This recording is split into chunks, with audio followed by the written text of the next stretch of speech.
अब हमें यहाँ के जंगली जानवर खा जाएंगे। अब हम जिंदा नहीं बचेंगे। हाँ, हो सकता है महाराज हमें इस जंगल में हमेशा के लिए छोड़कर चले गए हों। वैसे भी वो आपसे क्रोधित थे क्योंकि आपने उन्हें नमक की तरह प्यारा कहा था। सुंदरगन राज्य में एक राजा रहता था। राजा की पत्नी की बहुत समय पहले ही मौत हो गई थी, लेकिन उसकी 3 बेटियां थी जिनसे राजा बहुत प्यार करता था। एक दिन की बात है, राजा ने सोचा, क्यों न मैं आज अपनी बेटियों की परीक्षा लूं, उनसे कुछ सवाल पूछूं। मंत्री जी, जाओ मेरी तीनों बेटियों को बुला कर लाओ। जी महाराज। मंत्री राजा की तीनों बेटियों को बुला लाता है। जी पिताजी, आपने हमें बुलाया? हाँ बेटी, मैंने तुम सभी को बुलाया था। कहिए पिताजी, आपको क्या काम है हमसे? हाँ हाँ पिताजी, कहिए। बेटी, मेरे कुछ सवाल हैं। जी पिताजी, पूछिए। राजा एक एक करके अपनी तीनों बेटियों से पूछता है। सबसे पहले बेटी, तुम बड़ी हो, तुम ही बताओ कि तुम्हें सबसे ज्यादा कौन प्यारा है और मैं तुम्हें कितना प्यारा हूँ। पिताजी, मुझे सबसे ज्यादा मेरी माँ प्यारी है और जितनी माँ मुझे प्यारी है उतनी ही आप भी प्यारे हो। अच्छा बेटी, अब तुम बताओ कि तुम्हें सबसे ज्यादा प्यारा कौन है। पिताजी, मुझे सबसे ज्यादा प्यारे आप हैं। पूरी दुनिया से प्यारे आप हैं। बेटी, अब तुम्हारी बारी है। तुम्हें सबसे ज्यादा प्यारा कौन है? और अगर तुम्हें सबसे ज्यादा प्यारा मैं हूँ तो क्यों हूँ? पिताजी, मुझे आप नमक के बराबर प्यारे हो। जितना मुझे नमक प्यारा है उतना ही आप प्यारे हो। राजा अपने मन में सोचता है, इसने तो मेरी कीमत सिर्फ एक नमक के बराबर लगाई है। नमक क्या है आखिर? कुछ भी नहीं। ये तो एक मामूली सी चीज है। मेरी कोई कीमत नहीं इस बेटी की नजर में। ये मेरी बेटी नहीं हो सकती। जिस बेटी की नजरों में एक बाप की कोई कीमत नहीं, भला वो बेटी जीने के लायक कैसे हो सकती है? मैं इसे जिंदा नहीं छोड़ूंगा, मार डालूंगा इसे। क्या हुआ पिताजी, किस सोच में पड़ गए आप? कुछ नहीं, तुम सब यहाँ से जा सकते हो। तीनों बेटियां अपने कक्ष की तरफ चली जाती हैं। क्या करूं, क्या करूं? नहीं नहीं, मैं उसे नहीं मार सकता। वो आखिर मेरी बेटी है। एक काम करता हूं, मैं उसे यहाँ से दूर किसी जंगल में छोड़ आता हूं। वहां उसे कोई न कोई जंगली जानवर जरूर खा जाएगा। राजा की छोटी बेटी के पास एक बकरी का बच्चा था जो उसे राजा ने लाकर दिया था। छोटी बेटी रूपमती उस बकरी के बच्चे को बहुत प्यार करती थी। एक दिन की बात है। बेटी, आज मैं शिकार पर जंगल की ओर जा रहा हूँ। कल मैंने देखा था वहाँ बहुत मीठे मीठे और स्वादिष्ट बेर लगे हुए थे, पर शिकार करने के कारण मैं बेर तोड़ नहीं पाया। तुम्हें बेर बहुत पसंद है ना? जी पिताजी, मुझे बेर बहुत पसंद है।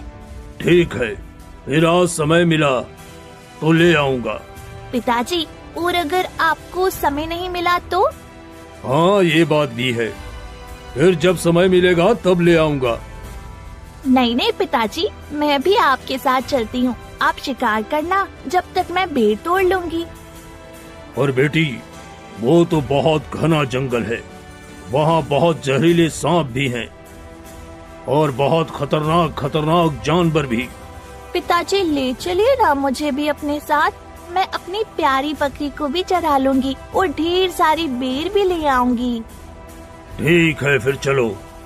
राजा रूपमती और उसकी बकरी को अपने साथ जंगल की ओर लेकर निकल जाते हैं और चलते ही चलते एक घने जंगल में पहुंच जाते हैं जहां बहुत सारे बेर लगे हुए थे। अरे वाह पिताजी, क्या स्वादिष्ट बेर है। रानी बकरी, तू भी यही घास खा ले। बेटी, मुझे लगता है पास ही कोई जानवर है। तुम यही रहना, कहीं जाना मत। मैं उस जानवर का शिकार करके अभी आता हूँ। जी पिताजी, आप जाकर शिकार करके आइए। तब तक मैं और रानी बकरी यहीं आपका इंतजार करते हैं। राजा वहाँ से चला जाता है और अपने महल की ओर निकल पड़ता है। रूपमती को भी इंतजार करते करते काफी समय बीत जाता है। रानी बकरी, शाम होने वाली है और पिताजी का अभी तक कोई पता नहीं है। मुझे तो बहुत डर लग रहा है, ना जाने पिताजी कहाँ रह गए। आप घबराइए मत राजकुमारी, हम जंगल में ढूंढते हैं। रानी बकरी, पिताजी कहीं नहीं मिल रहे। रो मत राजकुमारी, लगता है महाराज वो जगह भूल गए जहाँ उन्होंने हमें इंतजार करने को कहा था। ऐसा कैसे हो सकता है रानी बकरी? पिताजी तो इस जंगल का चप्पा चप्पा जानते हैं, फिर वो हमें यहाँ अकेले कैसे छोड़कर जा सकते हैं? कहीं पिताजी हमें हमेशा के लिए तो इस जंगल में छोड़कर नहीं चले गए? अब हमें यहाँ के जंगली जानवर खा जाएंगे, अब हम जिंदा नहीं बचेंगे। हाँ, हो सकता है महाराज हमें इस जंगल में हमेशा के लिए छोड़कर चले गए हों। वैसे भी वो आपसे क्रोधित थे क्योंकि आपने उन्हें नमक की तरह प्यारा कहा था। अब हमारा क्या होगा रानी बकरी? आप फिक्र मत करो राजकुमारी, जब तक मैं हूँ आपको कोई हाथ भी नहीं लगा सकता। मैं आपकी तलवार की ढाल बनकर रक्षा करूंगी। अब चलिए यहाँ से, रात होने वाली है, हमें आसपास कहीं रहने की जगह देखनी होगी। दोनों चलते चलते एक कुटिया के पास पहुँचते हैं। इस घने जंगल में ये कुटिया किसकी है? चलो इसके अंदर चलकर देखते हैं। रानी बकरी, यहाँ तो कोई नहीं है। लगता है यहाँ कोई नहीं रहता। राजकुमारी, अब से यही हमारा आशियाना है। दोनों कुटिया के अंदर चले जाते हैं। राजकुमारी, यहाँ आप बेफिक्र होकर रहो। जब तक मैं हूँ आप मेरा दूध पीना और जीवन काटना, और जब मुझे कोई जंगली जानवर खा ले तो तुम फिर अच्छे से रहना और अपना देख लेना। समय बीतता है और रूपमती बड़ी होने लगती है। एक दिन की बात है, रानी बकरी जंगल की ओर घास चरने जाती है, तभी वहाँ पर एक शेरनी आ जाती है। वाह, आज तो अच्छा शिकार हाथ लगा है। शेरनी बकरी को देखकर उस पर हमला कर देती है और उसे उठाकर अपने बच्चों के पास ले जाती है।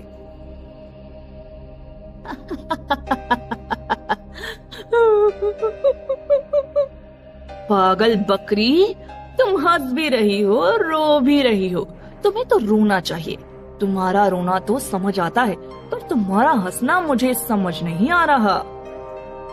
मैं रो इसलिए रही हूँ क्योंकि मैं अकेली नहीं हूँ इस जंगल में। मेरे साथ एक इंसानी बच्चा भी है जो मेरे साथ ही रहता है। अब जब तुम मेरा शिकार कर लाई तो मुझे जान से मारकर खा जाओगी, फिर उस बच्ची का क्या होगा? वो तो इस जंगल में अकेली पड़ जाएगी।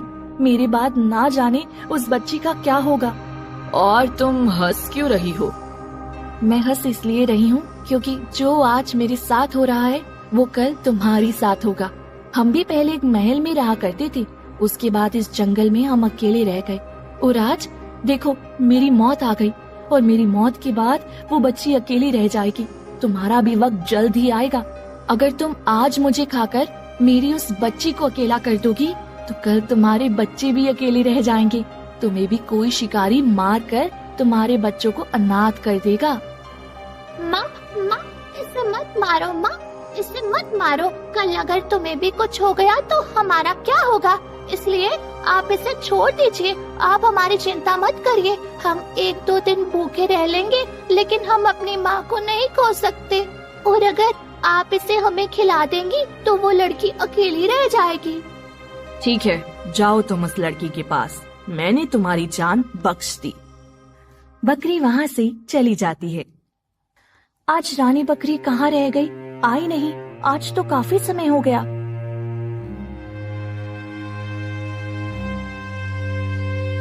एक लकड़हारा अपनी पत्नी के साथ जंगल में लकड़ी काटने आता है, तभी उसे वो कुटिया दिखती है। अरे ये कुटिया किसकी है? लगता है यहाँ कोई रहता है। चलो इसके अंदर चल कर देखते हैं। हाँ, चलिए इस कुटिया के अंदर चलकर देखते हैं। वैसे भी मुझे बड़ी जोरों की प्यास लग रही है। दोनों कुटिया के अंदर जाते हैं जहाँ रूपमती बैठी हुई रो रही होती है। बेटी, तुम कौन हो और रो क्यों रही हो? इस घने जंगल में तुम क्या कर रही हो? तुम्हारे साथ यहाँ और कौन रहता है? मुझे तो तुम्हारे सिवा यहाँ कोई दिखाई नहीं दे रहा है। मैं यहीं रहती हूँ। मेरी एक रानी बकरी है, वो 2 दिन पहले जंगल घास चरने गई थी, लेकिन अभी तक नहीं आई। बेटी, पर ये जंगल तुम्हारे लिए ठीक नहीं है। तुम एक काम करो, चलो मेरे साथ, मेरे घर पर रहना। और मुझे नहीं लगता कि तुम्हारी रानी बकरी अब जिंदा होगी। अरे बहुत शिकारी है इस जंगल में। हाँ बेटी, चलो हमारे साथ। वैसे भी हमारी कोई बेटी नहीं है, बस एक बेटा है, वो भी बीमार है। ठीक है, फिर चलिए। जब तक रानी बकरी वहाँ पहुँचती, तब तक रूपमती वहाँ से जा चुकी होती है। अरे राजकुमारी रूपवती, राजकुमारी रूपवती, आप कहाँ हैं? राजकुमारी तो यहाँ नहीं है, कहीं उसे किसी जानवर ने तो नहीं खा लिया। रूपवती लकड़हारे के घर पहुँचती है।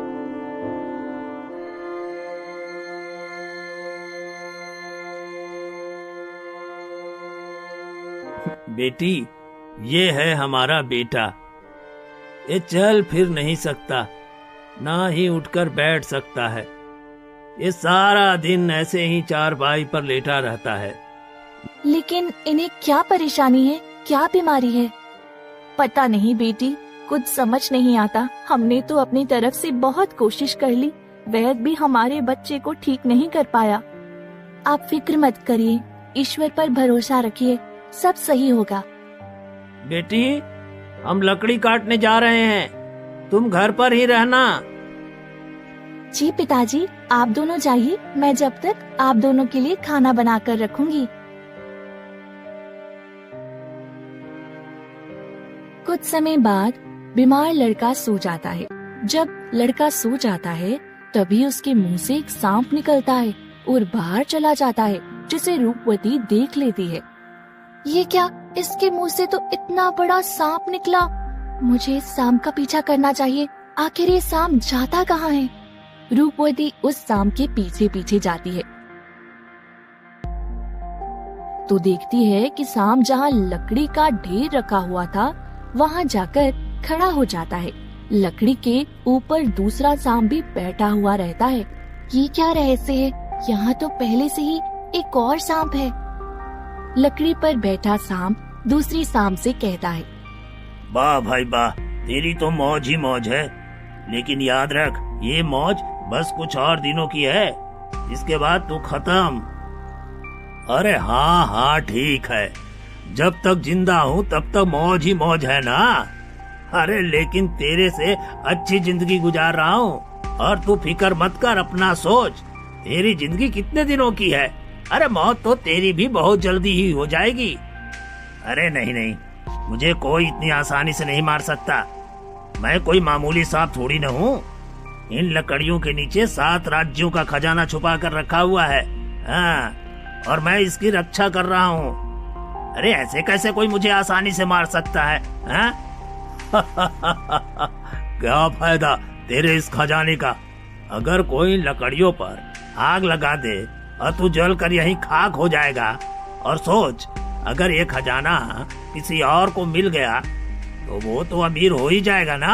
हाँ हाँ हाँ, रहने दे रहने दे। अगर किसी को पता चल गया ना कि खट्टी लस्सी में नमक डालकर उस बच्चे को पिला दिया जाए तो तेरे टुकड़े टुकड़े होकर उसके शरीर से बाहर निकल जाएंगे और तेरा हमेशा के लिए अंत हो जाएगा। अरे चलो, वक्त आने पर सब देख लिया जाएगा। अरे अभी तो मौज करें। दोनों सांप बातें करके अपनी अपनी जगह आ जाते हैं। एक सांप लकड़ी के नीचे छुप जाता है, दूसरा सांप लकड़हारे के मुंह में घुस जाता है। ये सारी घटना रूपवती देख रही होती है। वो जल्दी से अंदर जाती है और खट्टी लस्सी में नमक मिला लेती है और उस लकड़हारे के लड़के को पिला देती है, जिससे वो सांप टुकड़े टुकड़े होकर बाहर आ जाता है। थोड़ी देर बाद लकड़हारा और उसकी पत्नी लकड़ी लेकर आते हैं। बेटी, हम लकड़ियां लेकर आ गए हैं। तुमने खाना बना लिया? अरे बहुत जोरों की भूख लग रही है। बेटी जा खाना ले आ। नहीं पिताजी, मैंने खाना नहीं बनाया। क्यों बेटी, तेरी तबीयत तो ठीक है ना? क्यों नहीं बनाया तूने खाना? माँ, पिताजी। अरे बेटा तू? ये कैसा जादू है बेटा, तू तो बिल्कुल स्वस्थ हो गया। पिताजी, माँ, मैं अगर स्वस्थ हो पाया हूँ तो केवल रूपवती दीदी की वजह से। ये क्या कह रहा है बेटा? मैं सच कह रहा हूँ पिताजी, दीदी सच में हमारे लिए भाग्यशाली है। भगवान तेरा बहुत बहुत शुक्रिया। आज अगर तूने मुझे इस बच्ची से नहीं मिलवाया होता तो शायद मेरा बेटा ठीक नहीं हो पाता। बेटी, तू सच में हमारे लिए बड़ी भाग्यशाली है। पर बेटी, ये सब हुआ कैसे? पिताजी, भैया को कोई बीमारी नहीं थी। उनके पेट में एक सांप था जिसकी वजह से भैया को ये तकलीफ हो रही थी। मुझे उस सांप का तोड़ मिला और मैंने उसे बाहर निकाल दिया। अच्छा, पर वो सांप तुमने कैसे निकाला उसके पेट से? पिताजी, जब भैया सो गए थे तब मैंने देखा उनके पेट से एक सांप बाहर निकल रहा है। मैंने जब उसका पीछा किया तब मुझे पता चला कि अगर मैं भैया को खट्टी लस्सी में नमक मिलाकर पिला दूं तो सांप के टुकड़े हो जाएंगे और सांप बाहर आ जाएगा। अच्छा बेटी, ये तो तूने बहुत अच्छा किया। पिताजी अभी रुकिए, अभी एक काम और बाकी है। वो क्या बेटी? माँ, पिताजी चलिए मेरे साथ। रूपवती लकड़हारे और उसकी पत्नी को उसी लकड़ियों के ढेर के पास लेकर जाती है। पिताजी, आप इन सभी लकड़ियों पर आग लगा दीजिए। बेटी, तू ये क्या बोल रही है? ये लकड़ियां तो हमने बड़ी मेहनत से इकट्ठा की है ताकि बाजार जाकर इन्हें बेच सकें। बेचने के बाद जो भी धन मिलता है हम इससे उससे घर का राशन पानी लाते हैं। पिताजी, आप बिल्कुल निश्चिंत रहिए और मेरा विश्वास करिए। आपको आगे ना जंगल से लकड़ियां लानी पड़ेंगी और ना ही उन्हें बेचना पड़ेगा। आप बस इन सारी लकड़ियों को जला दो। पर बेटी। रुको रुको भाग्यवान, हम इसकी बात मान लेते हैं। आखिर रूपवती के कारण ही आज हमारा बेटा स्वस्थ हुआ है। ठीक है जी, अगर आप कह रहे हैं तो ठीक है। लकड़हारा सारी लकड़ियों में आग लगा देता है जिससे वहाँ रहने वाले सांप जलकर खाक हो जाते हैं। ये क्या बेटी? पिताजी, ये दूसरा सांप था जो आपके घर पर ही लकड़ियों के अंदर छुपकर बैठा हुआ था। अब आप एक काम करिए, इस राख को हटाइए। लकड़हारा राख को हटाता है तो देखता है वहाँ बहुत सारा खजाना पड़ा हुआ था। अरे ये देखो, यहाँ तो बहुत सारा खजाना पड़ा है। जी पिताजी, मैं आपको यही बताना चाह रही थी। अब इस खजाने के मालिक आप हुए। लकड़हारा सारे खजाने को बाहर निकालता है। धीरे धीरे समय बीतता है। लकड़हारा उसी धन के उपयोग से अपना महल खड़ा कर लेता है और अपने परिवार वालों के लिए अच्छे अच्छे कपड़े खरीद लेता है। उनकी स्थिति किसी राजा महाराजाओं के जैसी हो जाती है। सुनिए जी, रूपवती जब से हमारी जिंदगी में आई है तब से हमारी स्थिति बहुत अच्छी हो गई है ना? हाँ भाग्यवान, तुम सही कह रही हो। एक दिन की बात है, जिस रास्ते पर लकड़हारे का घर था उसी रास्ते से राजा जी शिकार के लिए जंगल के रास्ते गुजरते थे। और जब भी राजा जी उस घर के पास से गुजरते थे उन्हें बहुत अच्छी खाने की खुशबू आती थी। मंत्री, जरा पता करो आखिर इस सुंदर घर में कौन रहता है। मैं जब भी इस घर के पास से गुजरता हूँ खाने की बड़ी ही सुंदर खुशबू आती है। आखिर इतना स्वादिष्ट और सुगंधित भोजन कौन बनाता है? ऐसी खुशबू तो मैंने जिंदगी में कभी नहीं ली। अगर इस खाने की खुशबू इतनी अच्छी है तो खाना तो लाजवाब ही होगा। जी महाराज, मैं पता करता हूँ। मंत्री जी उस घर में जाते हैं। कौन है आप और यहाँ किस लिए आए हैं? मैं और मेरे महाराज यहाँ से गुजर रहे थे। तभी महाराज ने कहा कि मैं इस घर में जाकर पता लगाऊं कि आखिर इस मकान में कौन ऐसा बावर्ची है जिसके खाने की खुशबू दूर दूर तक जाती है। वैसे इस घर में खाना कौन पकाता है? मेरी बेटी ही पकाती है, और कौन पकाएगा? तुम्हारे हाथों में तो वाकई जादू है। महाराज तुम्हारे बनाए खाने की बहुत तारीफ कर रहे थे। जी, आप अपने महाराज को मेरा शुक्रिया कहना। और हाँ, कल आप महाराज से कहिए कि वो कल हमारे यहाँ दावत पर आएं।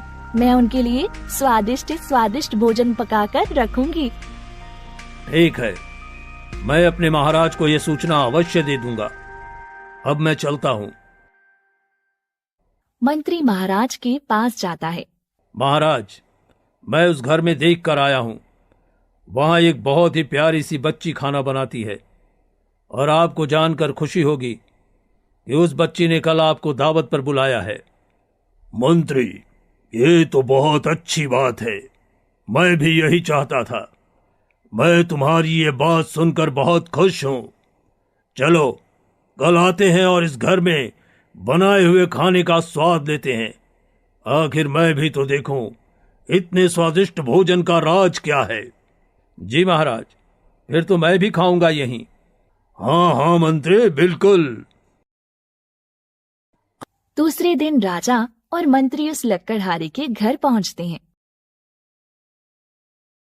राजा जी का बहुत आदर सत्कार होता है। उनके सामने रकम रकम के व्यंजन परोसे जाते हैं। राजा हर एक व्यंजन का स्वाद लेता है। एक व्यंजन थोड़ा खाता है, फिर दूसरा व्यंजन थोड़ा खाता है। ऐसे करते करते 3 से 4 व्यंजन खाता है, फिर खाना बंद कर देता है और सोच की मुद्रा में बैठ जाता है। क्या हुआ महाराज, आप कुछ खा क्यों नहीं रहे? आपने तो सब व्यंजनों में से थोड़ा थोड़ा बस चखा और कुछ चखा भी नहीं। क्या हुआ, क्या आपको खाना पसंद नहीं आया? बेटी, तुम्हारे खाने की खुशबू तो बहुत अच्छी है और तुमने इसे बनाया भी लाजवाब है। मैं इसकी जितनी तारीफ करूं उतनी कम है। परंतु परंतु क्या महाराज? परंतु इस खाने में बहुत बड़ी कमी है। कैसी कमी महाराज, बताइए, मुझे भी तो पता चले आखिर मेरे बनाए व्यंजनों में क्या कमी है। बेटी, बाकी तो सब बहुत लाजवाब है, परंतु खाने में नमक बिल्कुल भी नहीं है। बस इतनी सी बात महाराज। खाना अच्छा बना है, स्वादिष्ट बना है, खाने की खुशबू भी अच्छी है, फिर क्यों आप नमक को देख रहे हैं? नमक तो मामूली है। ये तुम कैसी बातें कर रही हो बेटी? नमक तो भोजन की जान है। नमक के बिना भोजन अधूरा है। बेटी, नमक से ही तो खाने में स्वाद है, और तुम नमक को मामूली समझती हो। जी बिल्कुल सही कहा आपने। बिना नमक के तो सारा भोजन बेस्वाद है। नमक ही है जो भोजन में जान डालता है। बेटी, जब तुम ये बात जानती हो तो भोजन में नमक क्यों नहीं डाला? क्योंकि मैं आपको बताना चाहती थी कि मैं आपकी वही बेटी हूँ जिसे आप जंगल में सिर्फ इसलिए छोड़ आए थे क्योंकि मैंने आपको कहा था आप मुझे नमक के बराबर प्यारे हो। आप अब तो सब समझ गए होंगे ना कि नमक की क्या अहमियत है और आपकी मेरे जीवन में क्या अहमियत है। पिताजी, याद करिए, आपने मुझसे क्या कहा था? आपने कहा था नमक एक मामूली चीज है ना पिताजी? फिर आज नमक इतना महत्वपूर्ण क्यों हो गया? मुझे माफ कर दे बेटी, मुझसे गलती हो गई। पिताजी, पाप तो हर संतान का आधार होता है। मेरे कहने का मतलब तो यही था कि जैसे बिना नमक की सब्जी कोई स्वाद नहीं देती, उसी तरह बिना पिता की संतान भी अधूरी है। लेकिन आपने उसका गलत मतलब निकाल लिया और मुझे जंगल में जंगली जानवरों के बीच मरने को छोड़ दिया। बेटी, मुझे माफ कर दे। तू चल मेरे साथ महल। तेरी बाकी की बहनों को तो मैंने ब्याह दिया। मैं बहुत अकेला हो गया हूँ बेटी। चल, घर चल। रूपवती अपने पिता को माफ कर देती है और राजा के साथ महल